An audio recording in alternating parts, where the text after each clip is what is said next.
All right, fine. I spent 4 days in Oregon. And the reason I can't tell you about it is because it was for work. There's things you have to keep secret. So I can't talk about the reason I was there. But I can talk about me being there. I can talk about this through the lens of some guy that went to Oregon for the first time, which I think is true. Well, I know I've been to Oregon before, but I've never experienced Oregon.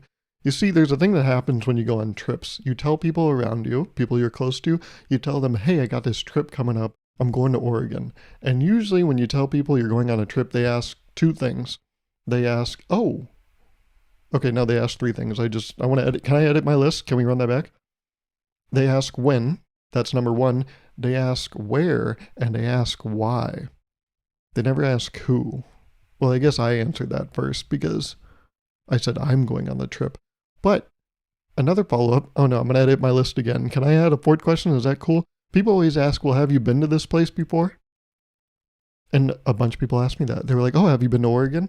And the answer I would give is it has an asterisk on it because, yes, I've been to Oregon. But like I said, I've never experienced Oregon because when I was younger, my family did a road trip from Sacramento to Canada. So yes, I don't think we did anything weird, anything obscenely unorthodox. I think we just drove straight through Oregon. I don't think we, went a weird way. So yes, I've technically been in Oregon, but I don't remember it. Nothing notable, I guess, if I didn't remember anything, except I don't remember anything from before I was like 15. I don't know. Do people know that part of their life? I know when I came online, I think I was 4 years old. I came online at 4, and then from 4 to 15, it's all a blur. I don't know what happened there. Apparently, I lived 11 years of life. Someone like take notes? Do they know what happened? I certainly don't, and I should be the guy.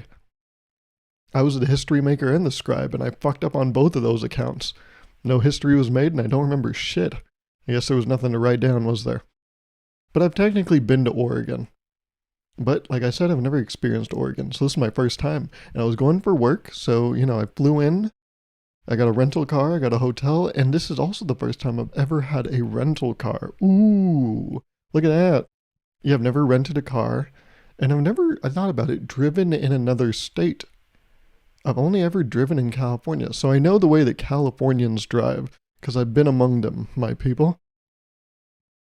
But before we even get to the driving, to the Oregon of it all, I want to start this. I'm going to tell you, by the way, I don't know if this is clear.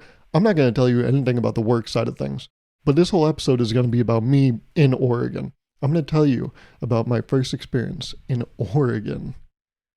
And the story doesn't start in Oregon. It starts in Sacramento, where I left out of. Because when I was in the security line, I saw these two guys come off. If you've been to the Sacramento airport, you know how it works. You get there, for some of the terminals, you have to take this little, monorail thing, this little tram to get to security. So I was in the line at security, and I'm looking backwards, and I see these two guys come off the tram, we'll call it. And they're both wearing American flag baseball hats. It's, adorned with the same makings of an American flag. And I was like, oh, those are two statement pieces. And the red color almost matched how red their faces were. But then one of them had a very interesting shirt. It caught my eye. Because I didn't read all the words, but I could see some of the words. And that's what kind of locked me in. It had a better trailer than any movie in the past 10 years has had. Because I saw the words, whiny ass bitches. And I was like, oh, I wonder what the rest of that shirt says. But you gotta not be so explicit when you're looking. You have to be very, you have to be engaged in a very clandestine operation, huh? You don't want to make it very noticeable that you're looking. There's a word for that, right? When you do something without wanting to be noticed. I just don't remember what the word is. But then the security line, they do a classic zigzag, one of those. And I had to wait till I was the farthest way when we were at both ends of the zigzags so I could sneak a peek. Because if he's just going to get in the line, everyone's going to be staring. He's going to be like, are you looking at me? I'm like, no, I swear I'm not. I'm looking at your shirt. But I waited till we were a decent distance away from each other, and then I snuck a peek, and I saw other people were staring too. Every time, you got to go perpendicular, or not perpendicular, gotta go parallel to each other, going in opposite directions, I would see some people kind of like look at them and then look at the shirt and be like, But when I finally copped a look and I could see his shirt all the way down there, I got a clear view of the man's chest. He was wearing a shirt that's a navy blue shirt that said, "Make America not a bunch of whiny ass bitches again." And I was like, oh my God, such a bold piece. But it did match the hat. So I have to say, matchy. It did, from a stylistic perspective, it did make sense. It was consistent, is what it was. That's all you could hope for nowadays, is consistency. And you might be thinking, Garvel, did it actually say that? Was something bleeped out? Like the bitches? Was it a asterisk or was it... No. Just so you believe me, I looked it up. You can buy this shirt on Amazon and this is what it looks like. This is the exact shirt and the exact color that guy was wearing. And I just thought, I said it was, matchy, that's all good. But aesthetically, it's bad. It's it's not a good look. I don't care what you think politically.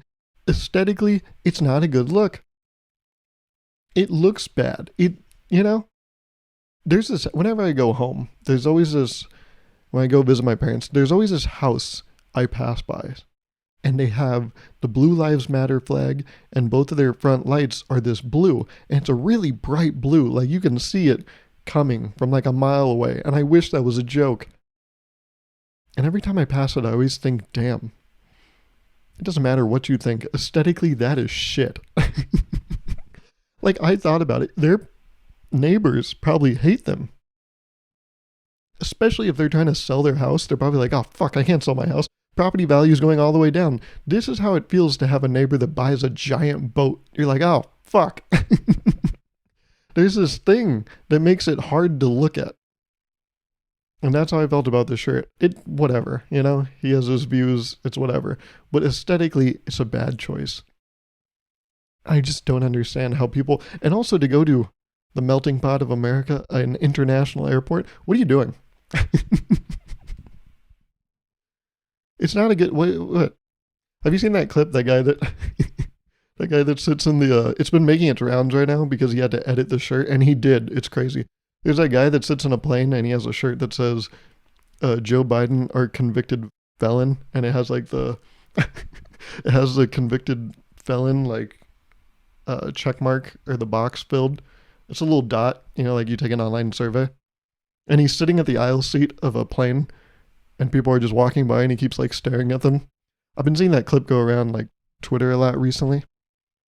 And this is how I felt. That dude's probably going to sit on a plane and be like, just staring people down, being like, you see this shit? Takes me a while to read, but you probably got it, right?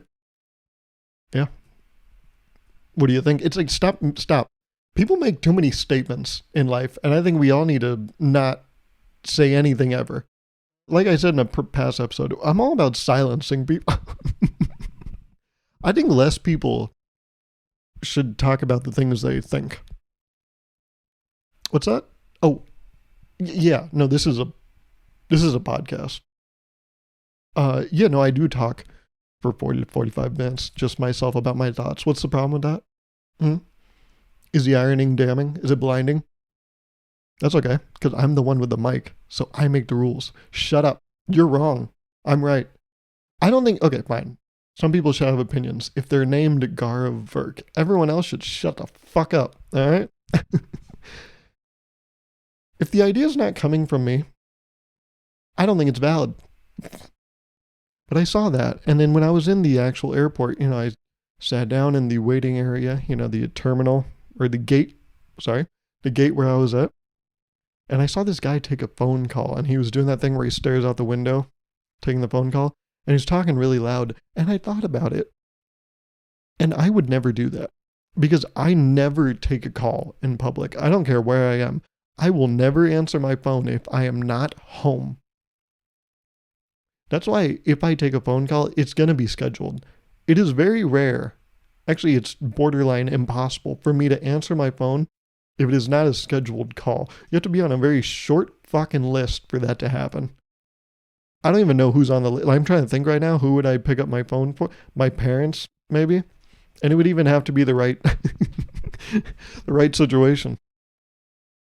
But I never take calls in public. If you're going to call me, we're going to schedule it hours, hopefully days in advance. And I will make sure during that time I am home. I will never just take a call in public. So it is weird to me. As a guy with a podcast, I also am the guy that anytime I see someone do something that I would never do, I think it's unacceptable. I see people take phone calls in public and I would never do that. So they're wrong. And I think that's ridiculous. Because if you're not doing it the way I'm doing it, you suck. Not me. But I did see that and it did make me think, yeah, I would never do that. I only take a phone call when I'm at home because I don't want people aren't listening to my conversations. I understand there's a level of like ego and self-importance I may have in this idea of not taking a phone call in public, but I don't like people hearing what I have to say. I also don't use my phone in public. The new trend now is to raw dog flights. Have you heard this? I think I talked about this in the past. But the new trend is raw dogging flights. You just sit in your seat on a plane and you just look forward. You don't use any technology. You don't play any of the games they have on the screen.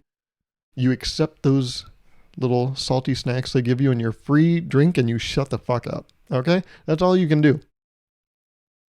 But I raw dogged a gate on my way back. You see, I was in a very populated gate, a lot of people around. So I had about an hour and a half to kill and I just didn't do anything. I just stared out in the distance.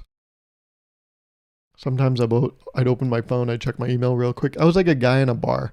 I kept checking my email and the weather app because I was like, I don't want anyone looking at what I'm looking at on my phone. I even turned the brightness all the way down just to check that it's going to be 102 again tomorrow.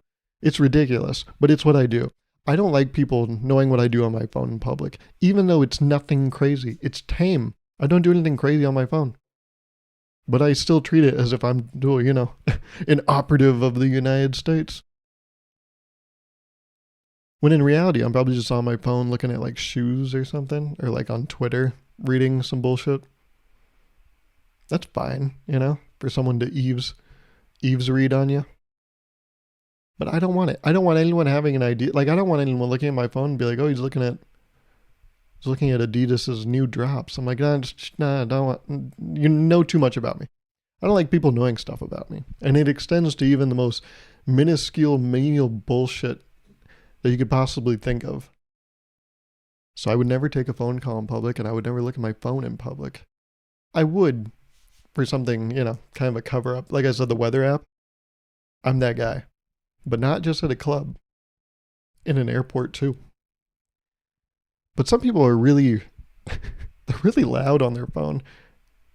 Yeah, we'll talk. Hey, we're boarding. I'll talk to you later though. It's like, what do you talk? Why is there so much urgency? You need to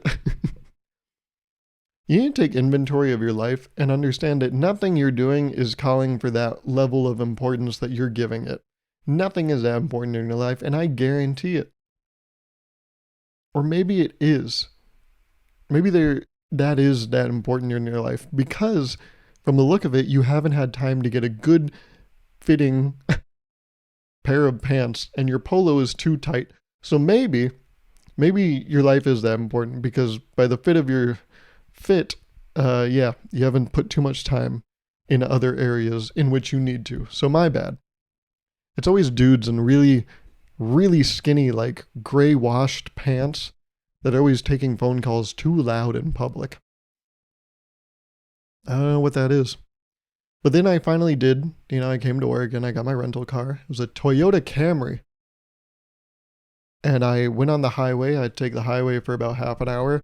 And I realized, oh my God, highways are different in different states. Oh, what a concept. Things are different in different places. This guy's doing so much learning with what a world traveler he is, huh? Because I went on the highway. I was like, everyone's going kind of slow, right? Is there like an accident? What's going on here? So I did, try to get my bearings straight. I looked for a mile per hour, a speed limit sign. And I found one finally after like a mile. They're far and what is that saying? There's not that many. It was very scarce, the amount of speed limit signs. But the first one I saw said 50 miles per hour. I was like, oh my God, on a freeway? That's surprising. But then I saw a few more signs and they all pretty consistently said 55 miles per hour. So I was like, oh, okay. freeways in Oregon, the speed limit's 55 miles per hour. That's why it makes sense. Everyone's going this speed. And I started to kind of understand what angry dads go through. You see, I'm used to being in a 65 mile per hour freeway, highway. That's what it is in California. And everyone usually goes like 80. That's how this works.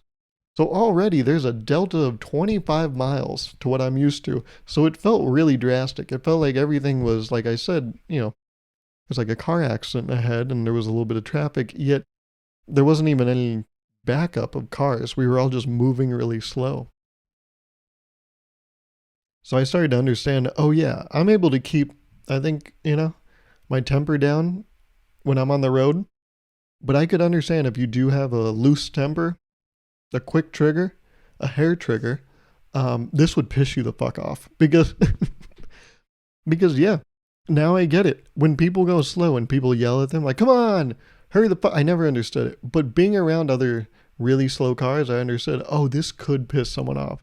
It's okay with me. I don't really have anywhere to be. I'm just trying to get to a hotel. But if if those things get to you, this shit would piss you the fuck off. And it also felt like, it felt so alien to me, this idea of like going 55 miles per hour on a freeway. I was like, this must be how it feels for professional athletes to play against amateurs. Hear me out. See, I'm used to 65 and everyone's going 80. And so 80 to me is like normal. That 55 is such a departure from what I'm used to that it felt like I had to make a conscious decision to now go 55 miles per hour. And that's what professional athletes probably deal with, right? They're on this whole other level that they can't even fathom that people are going 55 miles per hour because they're like, that feels so unnatural. Even if I tried to, I don't think I could do it. So yeah, it was nice to feel like LeBron out there. Okay, have you, what is it called? The Bechdel test? Is that what it's called? Where there's that thing where pieces of media have two women talking to where the subject isn't men. That's the test. If you have two women talking in a show or whatever, and they don't mention, they're not, the subject of the conversation isn't a guy, they passed the Bechdel test. That's what it's called, right? I've noticed that basically 5 or 6 episodes in a row now, I've mentioned LeBron. So if there's a Bechdel test for LeBron, I'm failing it. Every episode I mention LeBron. I'm not even into him that much. My Pookie? No, my sunshine? No, I don't know what it is, but everything comes back to LeBron at the end of the day. Which makes sense, right? There's all those sunshine memes because yes, the world does revolve around the sun. And if he's the sun, it all makes sense. Oh my God. But yeah, I also noticed that the Toyota Camry is much smaller than the car I drive, and it felt like, and I don't mean to be ridiculous, but it did feel like I was driving a go-kart. Because when I was on the freeway, I've always had this, I feel like idea in my head where I'm like, oh, it's really hard to drive close. If there's a barrier on a freeway, that wall, that cement wall. I've always found it really hard to be in the leftmost lane because I'm like, I don't know how close that wall I am. And then I hedge right a little too hard. But when I was in a small ass Toyota Camry, I was right up against that line because I could feel it right there because I felt like I was in a go-kart. And it's so easy to park that thing, but it was very small. And if you want to know, hey, how small was it, Gauruv? Well, we'll cut to a clip. How about that? Okay, I don't know if that looks normal, but this is like me sitting normally. And if I do what I'm supposed to do and use correct posture, I would do this, and my head hits the top. But the key has one of these, switchblades.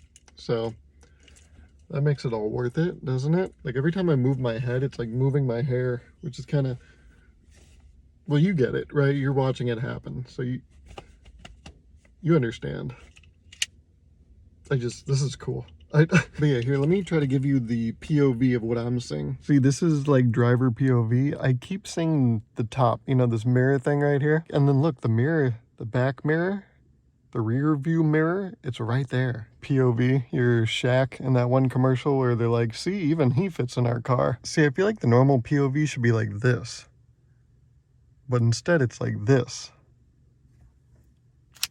Did I mention the switchblade key? I don't know if I got that in the clip, but that was also fun to use. And I also noticed when I was driving on the freeway, Oregon is green as shit, tree-wise, in terms of shrubbery. I already knew this, that there were a lot of trees in Oregon, but goddamn. Oregon is very green. Oregon has a green thumb. That's not a clever thing to say. But yeah, I noticed as much as people say, there's nothing but rain and trees in Oregon, it seems to be the case. Yeah, that's kind of the vibe I got.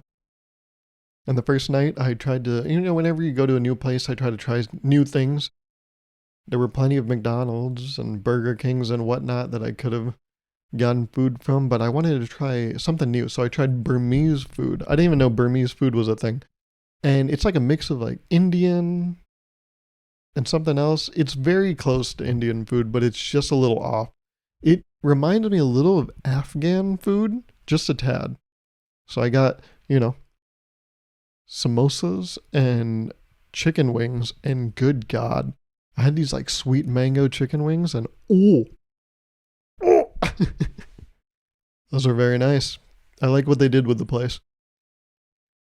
And then, one of the later days, I went to I think the place was called PDX Sliders. I got some sliders from this localish place. I think it's local. I forgot. It says it's PDX, so that's the international airport signal. But I got some sliders from there. And one of the sliders was called the Tillicum slider. And I've never heard this word before. Tillicum? I think that's how you pronounce it. But when you spell it out, it looks like till I come. And that's a little interesting. See, I Googled what is Tillicum. And all the results just came back to that orca that killed 2 of its trainers. Apparently its name was Tillicum. But there's like some, etymology you can dig into of exactly what does Tillicum mean. But I just chose to read it as till I come, which is really funny because they also have these special fries that you can get. And they had Tillicum fries that were called loaded Tillicum. So if you read that, it says loaded till I come. And I was like, aren't we all? But I tried, a couple sliders from that place. Very good. All the food I had on this trip was amazing. And I can't talk about exactly why I was there, but I can talk about, some kind of things like that happened. There wasn't, let me explain it and then it'll make sense. When I was doing what I was doing for work there were a couple people that I was introduced to that were younger than me. And this guy said, hey guys, this is Gauruv. He's in blah, blah, blah, engineer. And they're like, hi, nice to meet you. I shook their hands. And I was like, holy shit. As they walked away, I'm like, those guys are younger than me. I was like, they probably look at me like I know what I'm doing, which I do. I've been doing my current role for like 3 years. So I'm like, I know what I'm doing. Like on paper, I know what I'm doing. But mentally, this is where imposter syndrome sets in. You know all the things you don't know. Like everyone else, they can have guesses about what you're good at, what you're bad at. But you're like, oh, fuck, these are my weaknesses. I would never say them in an interview. Every interview will think of me as a perfectionist, but nothing besides that. That's the weakest I will appear. As a perfectionist, I just spend too much time on stuff. It's hard to move on, That's my classic answer. It's kind of like a derivative of the perfectionist argument where it's like, I never use the P word, perfectionist, but I always say, I feel like sometimes I just spend too much time on a project and there's this, opportunity cost. I would never say this. This is me being obtuse on purpose, but there's this opportunity cost where you have to spend enough time on something, you do the research and do the work, but you can't dwell on any one part. You got to know how much is enough work to move on and deliver the final product. Complete is better than perfect. Throw in some lines like that, some aphorisms. They love that. They'll eat it up. But I thought of these guys and I was like, holy shit. They probably look at me like I know what I'm doing. And I was like, I do probably have this air of like confidence that I didn't have 3 years ago that I've just learned to put on, even if I don't know what I'm talking about. one thing you'll learn if you ever get into engineering, or you are in engineering, is something you should know, is that a lot of people will say stuff with confidence that they don't know fuck about. Just the other day, I remember I asked someone, and I can't give too many details, but I asked someone, I said, oh, is this the right thing you gave me? And they said, with a straight fucking face, yeah, that's what's usually given in this part of the process. I was like, okay, cool. So can I share this with someone else? And then someone else was in this thread of where this conversation was happening, and they jumped in and they said, oh, no, absolutely not. That cannot be shared with that party you're talking about. There's a different version you need. And I was like, what the fuck? The first person told me with such confidence, like, oh, no, yeah, that's absolutely what it is. And that's just all engineers are. They just say things with confidence that they might not even know themselves. And I was like, I'll probably learn to put some of that on. And it goes along with that saying, right? Fake it till you make it. And it got me thinking, is there anyone that's ever faked it and never made it? Like we always say, fake it till you make it. It's like that's how you make things work out. But there's probably someone statistically that has always faked it and never made it. So what are they doing in life? I have no intelligent idea about what they could be doing, but it got me thinking. I also noticed I love putting together a hotel, or, a boardroom, if we're talking about a cruise. I love putting it together before I leave for the day. Like, how people are going to come in and clean the thing? I like putting everything away, making it very minimal. Like, basically, all you're going to have to do if you come into my hotel room for the day is fix the sheets on my one bed and then get me some new towels, and then that's all that's required. And then if there's a little something in the trash, that's it. But I move all my stuff away. So much so that sometimes I get nervous that they're going to be like, is anyone in this room? I wonder if they thought that the first day, because the first night no one cleaned my room. And I was like, what? Oh, fuck, I ran through so many towels. I'm going to need more. But I realized that I love getting everything ready. And I don't know if this is because of the way I grew up. My parents, they would always tell me, sometimes we would have some people clean our house growing up, and they would always tell me before these people came, they're like, make sure you clean everything, make it look nice. I was like, isn't that why they're coming? They're like, yeah, but it's just nice. Don't be dirty. And I get it now. It's the same reason why you should brush your teeth before you go to the dentist. Sure, you're going for a cleaning, but don't make them tread through, muddy waters. Fucking rinse the shit out. So you go with a good baseline. So I think it's probably, something about that. It transfers over. Those people that, they go to lunch and then go to the dentist, fuck off. Like, what are you doing? But I said I like to try new things when I go to different places. But one night we did go to Red Lobster for dinner. It wasn't my choice, but it's what the group I was working with decided.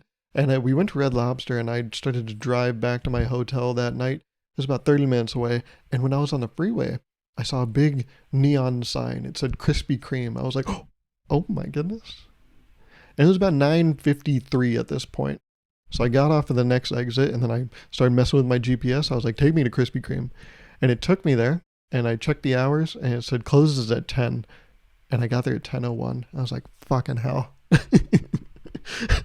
God damn it, dude. This is the other thing I learned about Portland. Or Oregon. I don't know if it extends to everywhere outside of Portland in Oregon, but at least Portland and like Hillsborough, that area, everything closes at 10 p.m. Nothing is open beyond there. The nightlife is fucking dead. And I imagine, what if someone from Vegas came to Oregon? They'd be so shell-shocked. It'd be a culture shock. Because in Vegas, everything stays open at night. It has to. The city never rests. But Oregon is like a grandparent. Everyone rests all the time there. So I got to Krispy Kreme, and what happened was my sweet tooth was already up and awake. It was like, where are we going? Where are we going? Is it time? Are we here? And I felt bad because I needed to satisfy my sweet tooth somehow. You know what it felt like? It felt like if you took a kid to the zoo, right? If you took a kid to the Cincinnati Zoo in May of 2016, and the kid was really into gorillas, right? And you go over to the gorilla exhibit, and Harambe is laying there motionless. And the little kid would be like, mommy, mommy, daddy, daddy. Why isn't the gorilla moving? It's like, oh, fuck. Mommy, mommy, daddy, daddy. This is one reason I wanted to come here. Is he going to wake up? Is someone going to poke him? Why are all those people in there? And then you got to think of something, right? You got to do some quick thinking on your feet and give the kid an alternative that is kind of adjacent to a gorilla. So you start to say shit like, oh, you want to go to the orangutan exhibit? Do you know what an orangutan is? And they're like, yeah, that's the man of the jungle. I'm like, all right, I don't know why you know that. That's very, why do you know the etymology of that word? Are you reading stuff that I don't know about? I mean, good. I'd rather you read that than like some fucking smut or some shit at your prime age of however old you are, hypothetical child. But you have to give this kid, if they're going in expecting a gorilla, that's the one thing they're looking forward to. Now you got to satisfy that need. And that's how I felt with my sweet tooth. I needed to give my sweet tooth an orangutan in the form of sugar. So I started Googling. I'm like, what else is around here? And I felt like Mr. Incredible in the first movie when he's on that computer and he starts looking up all his super friends and they're all deceased, missing, deceased. And that's how I felt. I clicked on bakery, donut shop, coffee shop, and all of them said closed in big red font. It wasn't even that bright, my phone. As I said, I try to keep the brightness down in case anyone's peeping on me. Yet every red closed word shone on my face. It would shine on my face brighter than ever. It was humiliating. But from the rubble, from the ashes, came a victor. It came someone that closed at 11 p.m. That's right. Salt and Straw. Salt and Straw, the ice cream shop. How exciting. I've been to one Salt and Straw before. But I didn't realize that I was talking to some people while I was there. And Salt and Straw actually started in Oregon. Don't quote me on if that's real. Someone else told me that. I didn't look it up to fact check because I take everything at face value. Yes, I'm very gullible. I swear it says that on the ceiling. I just don't know where it is yet. But someone told me that Salt and Straw, the founder, started in Oregon. This is where it was founded. And like I said, I've only been to one Salt and Straw ever. It was at Disneyland. Well, downtown Disney. Right outside of Disneyland. I don't want to make the Disney heads, come after me. Because if any Disney heads, any Disney adults come at me, I'll have to show them Disney.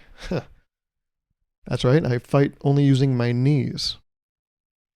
Because when you fight with your knee, you always have a leg up in the fight.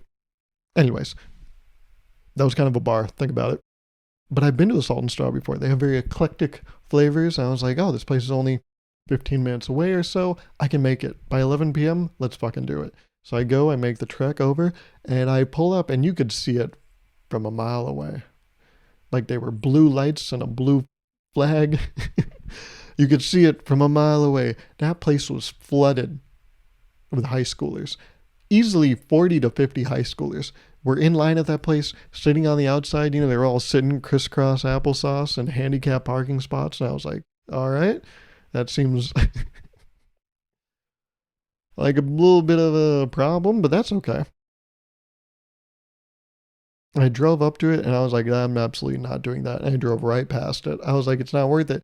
I'm going to be in that line till it closes, and then I'm not even going to get to do the thing that Salt and Straw is known for, which is like you get to do as much tasting as you want. Taste testing? Test tasting? Taste testing? Either of those works, don't they? Anyways, I just drove right past it. I was like, well, what else is open? And nothing was. But I did see a Winco. And I know that they're open 24/7. So I was like, I'm going to go in there and get a donut. And on my way to Winco, I did pass a movie theater. And that place was swarming with like high schoolers too. And I was like, wait a minute. Is it because everything closes at 10 p.m.? All these places that are open are just the most popular places?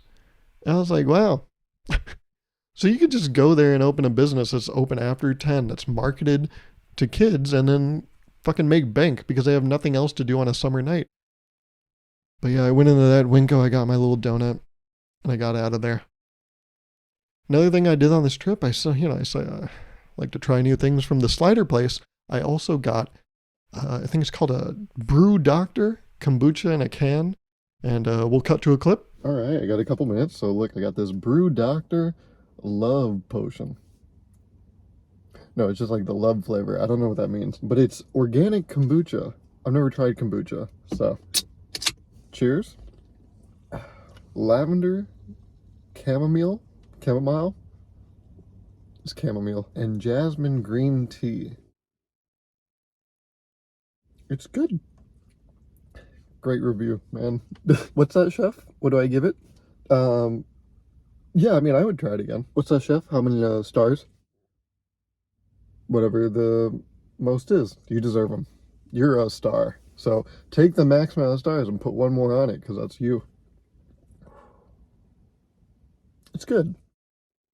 But it is also like 7:40 in the morning, and there's something unsettling about drinking out of a can this early in the day. Because of Pavlov, I feel weird, right? Because you drink out of a can, you think, oh, this is soda.